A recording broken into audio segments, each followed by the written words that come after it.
৩ বছর পর শ্বশুরবাড়ি যাচ্ছে ঈদ করতে, আর এদিকে আয়াত বুড়ি এই প্রথম যাচ্ছে তার দাদাবাড়ি ঈদ করতে। দুজনে কিন্তু এক জায়গায় যাচ্ছি, কিন্তু সম্পর্কটা আলাদা। হ্যালো এভরিওয়ান, আসসালামু আলাইকুম। আই হোপ সবাই ভালো আছো। আলহামদুলিল্লাহ আমি আর আয়াত পাখি অনেক ভালো আছি। সকাল সকালে আমরা বের হয়ে গেছি। তোমরা গেস করতে পারছো আমরা কোথায় যাচ্ছি? হ্যাঁ, আমরা গ্রামের বাড়ি যাচ্ছি ঈদ করার জন্য। আয়াত বুড়ি তার দাদা বাড়ি যাচ্ছে ঈদ করতে। এই ফার্স্ট টাইম সে তার দাদা বাড়ি যাচ্ছে ঈদ করতে। আমরা সকাল সকালই বের হয়ে গেছি। সকাল সকাল বের হওয়ার কারণ হলো যে জ্যাম থাকে না, তার জন্য। যেহেতু ঈদের টাইম অনেক জ্যাম থাকবে, তাই আমরা আগে গিয়ে বের হয়ে গেছি।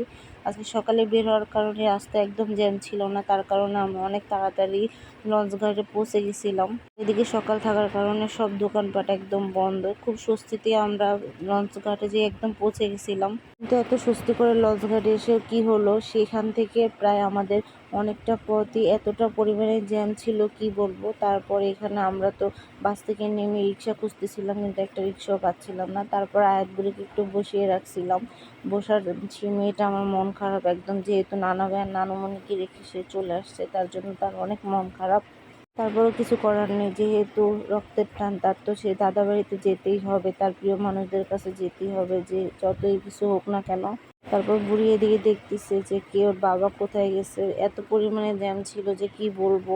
একটা অটো পাচ্ছিলাম না, তারপর অবশ্যই একটা অটো পেলাম। অটোতে উঠে গেছি, আর এখানে লঞ্চ ঘাটে এসে বসেছিলাম। এত পরিমাণে ভিড় ছিল যে টিকিট কাটবো কিভাবে, তার জন্য অনেক ভিড় ছিল। যেহেতু মানুষ প্রিয় মানুষদের সাথে ঈদ করার জন্য বাড়িতে যায়, তার জন্য এত জ্যাম ছিল। তারপরে কি করব, টিকিট নিয়ে ভিতরে চলে গেলাম। ভিতরে যেয়ে এখানে আমরা লঞ্চটা ঠিক টাইমেই পেয়ে গেছিলাম। তারপরে অবশ্যই লঞ্চে উঠলাম। লঞ্চে উঠতে না উঠতে এখানে দেখি গুড়ি গুড়ি বৃষ্টি পড়তেছে, তার জন্য একটু হাত দিয়ে করলাম, কারণ আমার বৃষ্টি কাছ থেকে একদম ভালো লাগে।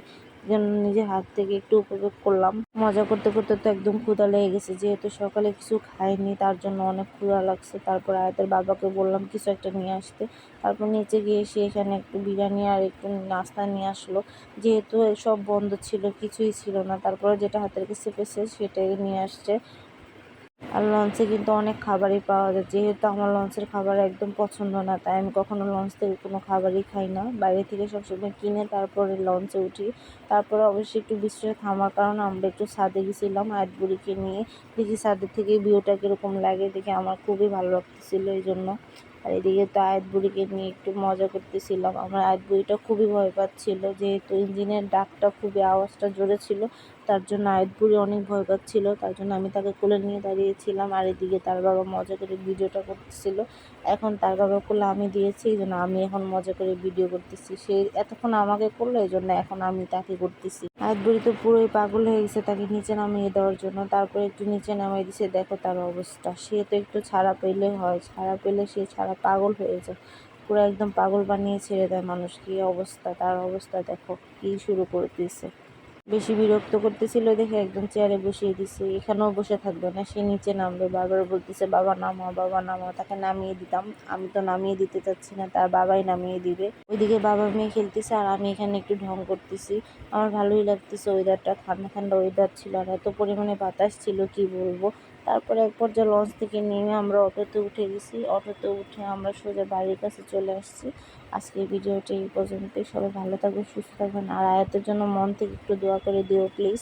আমার মেয়েটা যেন সবসময় সুস্থ থাকে, ভালো থাকে, সকল বদনজর থেকে হেফাজতে থাকে। আল্লাহ হাফেজ।